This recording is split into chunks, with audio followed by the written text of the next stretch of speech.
know, some say you can catch a bird by a grain or two of salt on its tail.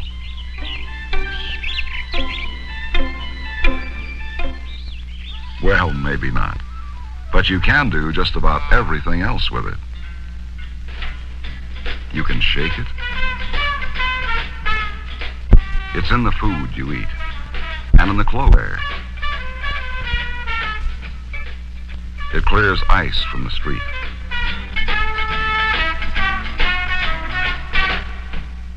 It even helps you wash your hair.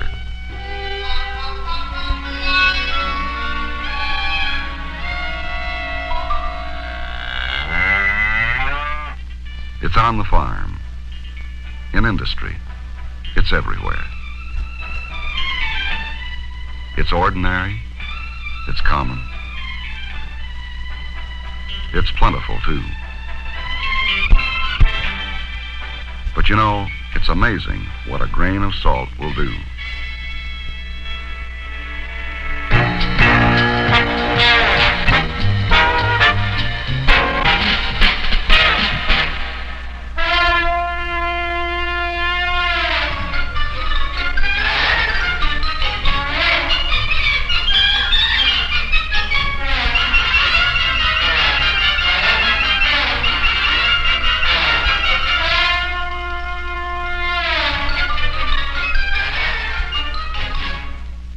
Take the word salad.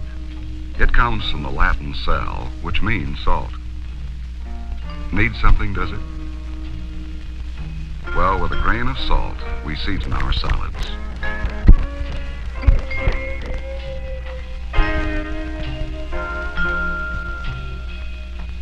So what's a salad? It's something that's salted, just right.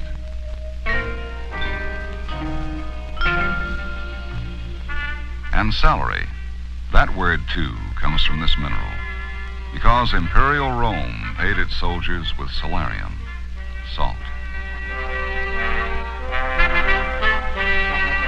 So valuable that slaves were traded for it, and wars were fought to get it. Salt has always been as essential to life on Earth as, well, sunlight itself.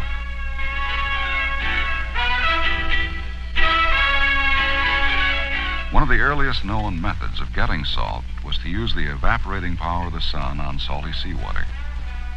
This technique of solar evaporation is still used, but today the process is scientific and controlled. Water from a saltwater source is pumped into concentrating ponds. The sun and the wind do their work.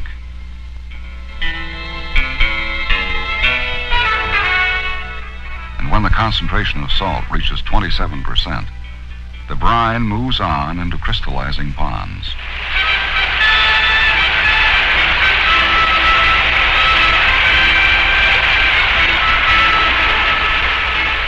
The sun works some more. Salt crystals settle to the bottom and grow. After a period of time, each pond is covered with a 3 to 6 inch layer of sparkling salt crystals, ready to be harvested.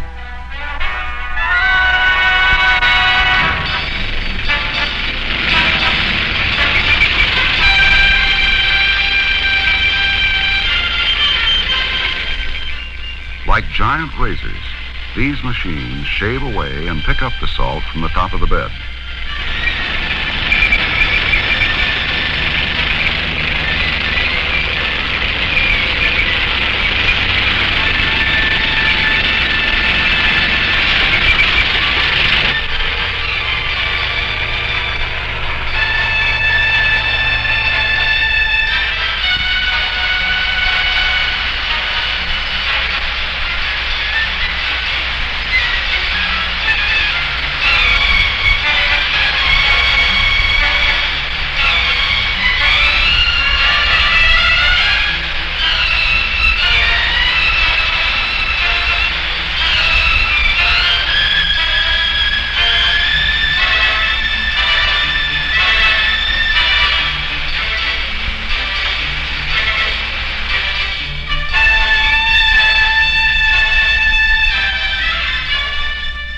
The harvest is complete. and the solar salt is stockpiled in great white mountains until it is taken to be processed. First, the salt is washed.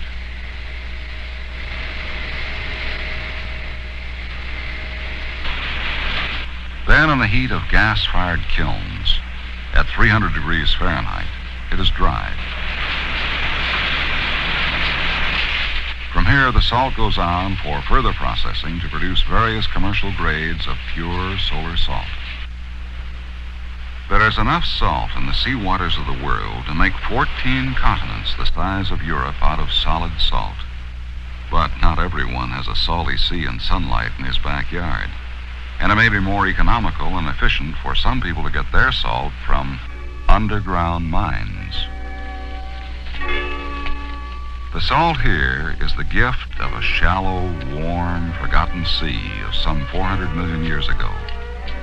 The sea evaporated and left vast beds of salt, which in time became buried beneath the soil and rock. Some of the beds located in the southern states are as much as 6 miles deep. Giant domes of salt that are excavated and transformed into shimmering palaces beneath the earth.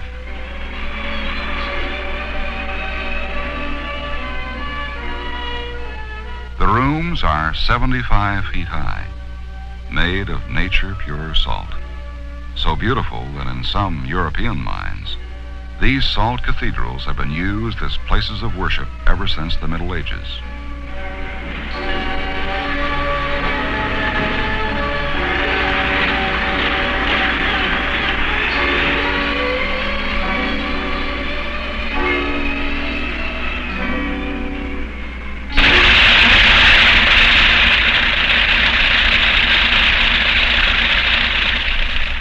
The mining operation begins by undercutting the base of a wall of salt.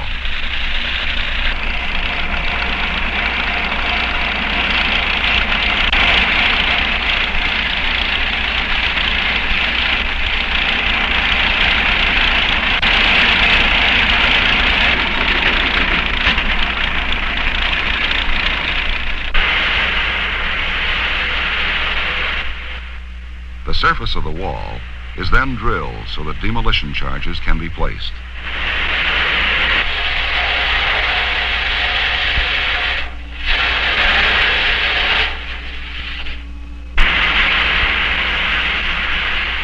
In some cases, vertical drills are used, sinking their bits some 60 feet down to the base of the wall.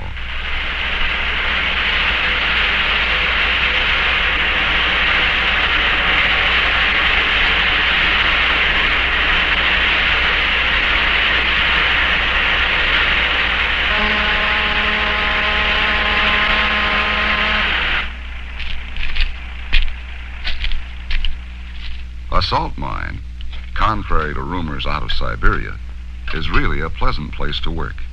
Clean, with year-round temperatures of 70 to 75 degrees. Perfect for a picnic.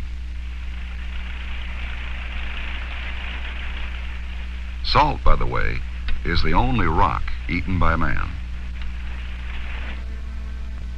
Now, with lunch out of the way, it's back to the business of preparing to blast.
What was once a wall of salt is now crushed and carried into a mammoth underground storage cavern.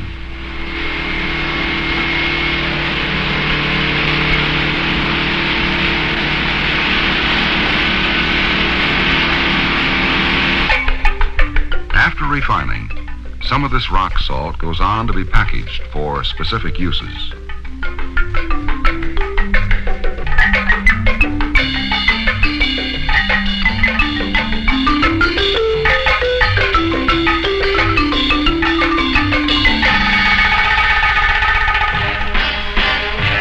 Much of the rock salt, of course, goes out in bulk form.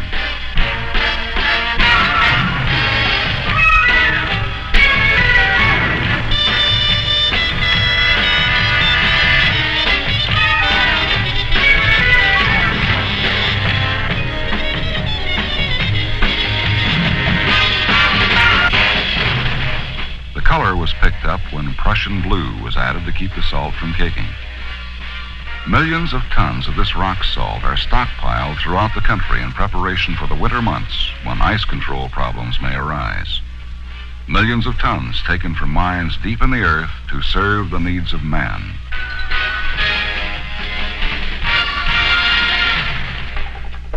Also deep in the earth, we drill to create another source of salt. In brine wells, water is pumped down into the salt bed under the ground. The salt dissolves in the water, forming a brine. The brine is then pumped back up to the surface, where it is scientifically treated to remove impurities.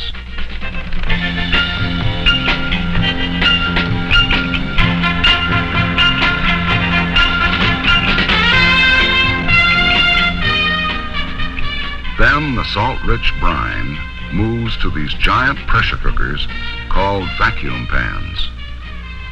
Here the brine boils. The water evaporates and pure salt crystals are formed.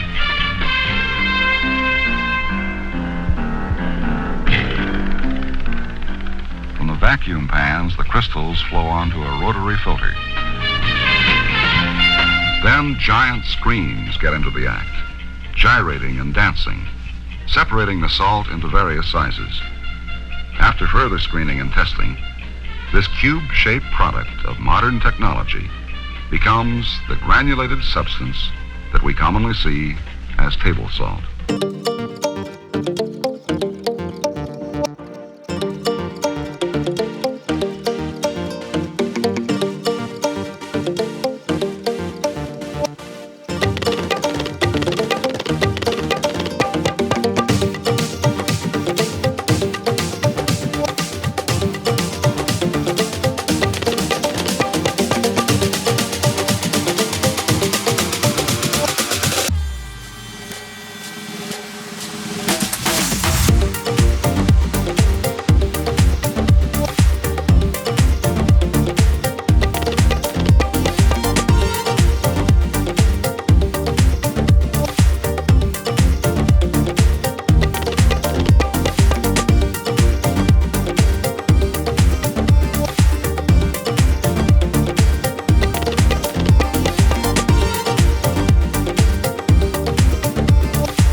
On tables everywhere.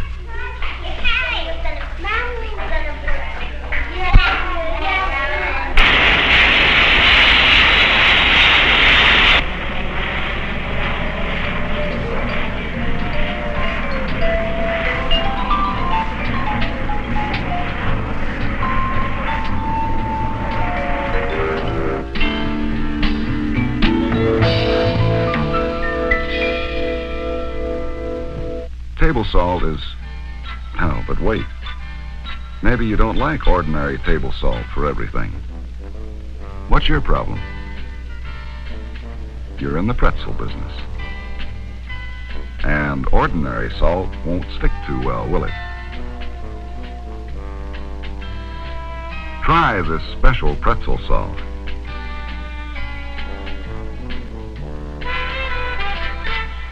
See, that salt works beautifully with pretzels or snacks or anything else like... Well, no, not potato chips. No, you see, potato chips take an altogether different salt. This specially designed machine is meticulously spreading a specially designed salt called dendritic.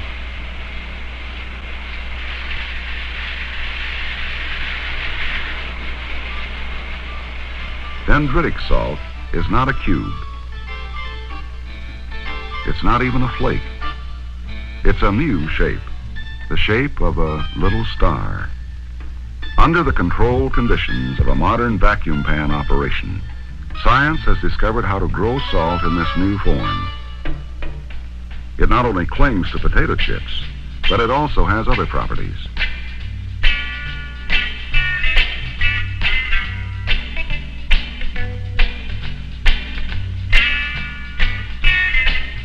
Have you ever tasted cheese that's unevenly salted? Some of it seems sort of blah. Another taste, and that part's too salty.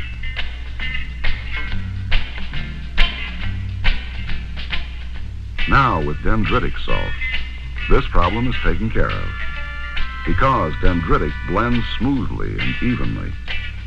The salt is uniformly distributed so that it fully enhances that marvelous cheese flavor. Dendritic salt is ideal for the dairy industry and a lot of other food industries, too.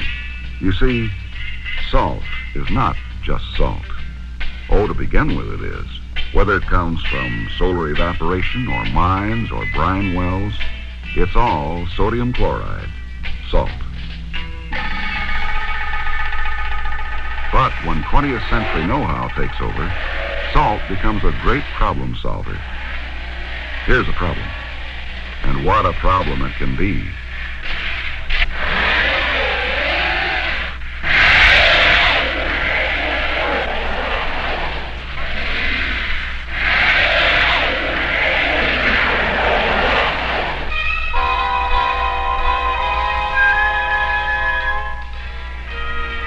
But the street and highway departments of America have been getting ready for months.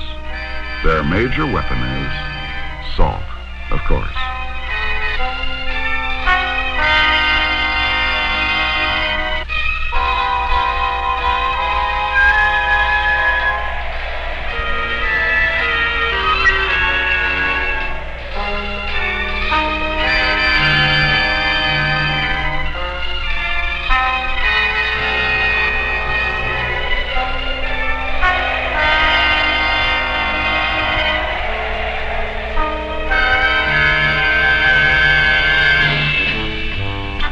Salt is the clean, economical way to... Whoops. Try a little of this. It's salt, the hottest thing on ice.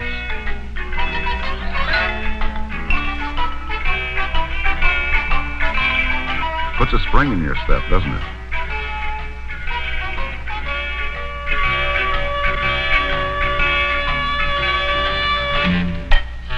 Here's something else that salt can do. It can act as a stabilizer, providing a firm base for paved roads. This farmer finds that salt can solve some of his problems, too. It can improve the quality of his herd. Because animals crave salt, it is a perfect carrier. Just as salt is used to carry iodine to people, it is also used to carry iodine to animals. Plus, it carries vitamins, phosphorus, and other essential minerals. In a wide variety of mixtures and in blocks, salt provides an accurate method of metering vital nutrients into the diets of animals. There's a salt product made to meet every feeding problem for every type of animal. It's a good way to get bossy to take your vitamin tablets. That's right, don't forget your tablets either. Salt tablets, of course, to prevent heat exhaustion and that bright sun.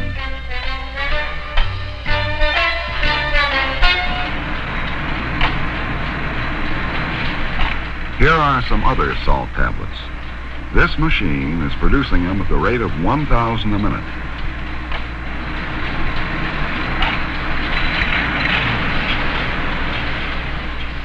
and these cans are taking them at the rate of 60 a minute. The tablets contain salt and whatever else is needed to season vegetables. There are scientifically formulated tablets for other canned products, too. In fact, salt has something for everyone and for every purpose.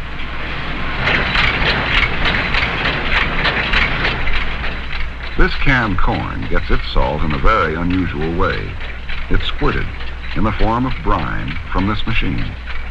Each can gets just the proper dose to give corn eaters just the proper flavor.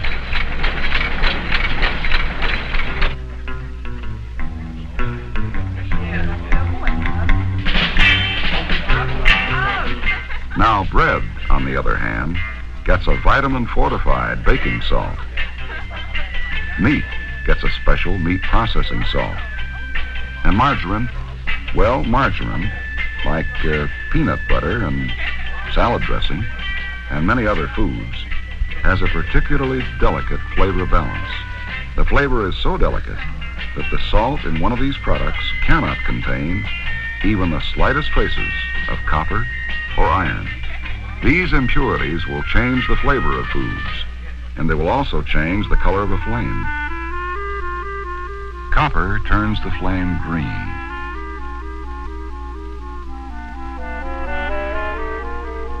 Iron turns it white. Flavor stability is extended, though, by another special salt, a salt that is free from copper and iron. This tablecloth got its share of salt when it was dyed. Whether it's yellow or red or any color, salt brightens our lives by helping to distribute dye over many different kinds of materials, evenly, flawlessly, colorfully, and beautifully.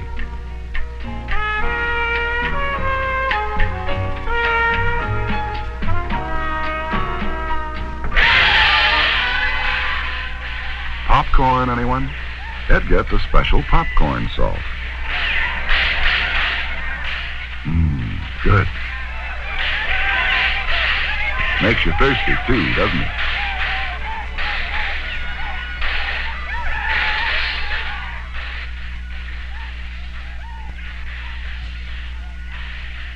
How's the water? Cold? Right from a well, huh? Well, that's all right to drink, but lousy to wash in. Well, ask your wife. There she is, poor woman, pouring in more and more soap, just trying to get some suds. The problem is hard water. A water softener fixes it, though, and a water softener takes its salt in the form of little pellets. These salt pellets regenerate the water softener through a chemical process whereby the hard minerals in the water are exchanged for the sodium in the salt. Some salt-based products also help to remove iron from the water. The ultimate result? Elegant luxury. Why, sure, industry softens its water to save wear and tear on equipment. Why shouldn't you?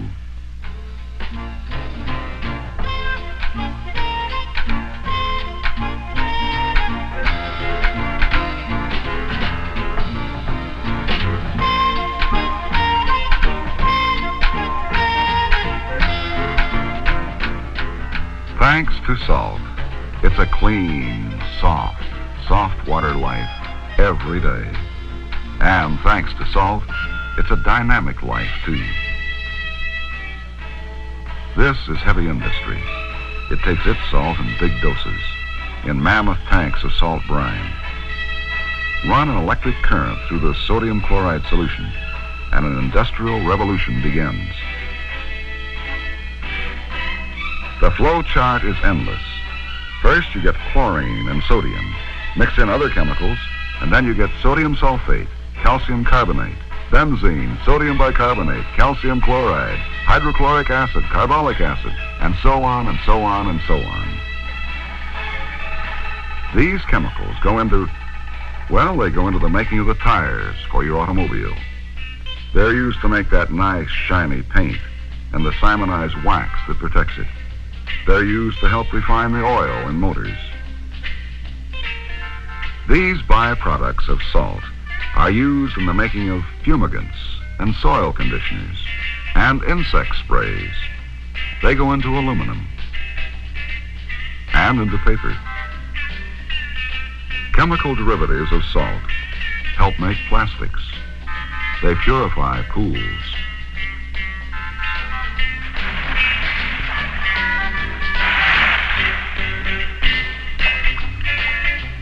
They're in glass, carbonated beverages, cellophane, and, well, you get the point. Salt is a keystone of modern industry. In more than 14,000 ways, it contributes to the good things that we all enjoy. From the sea and from the earth.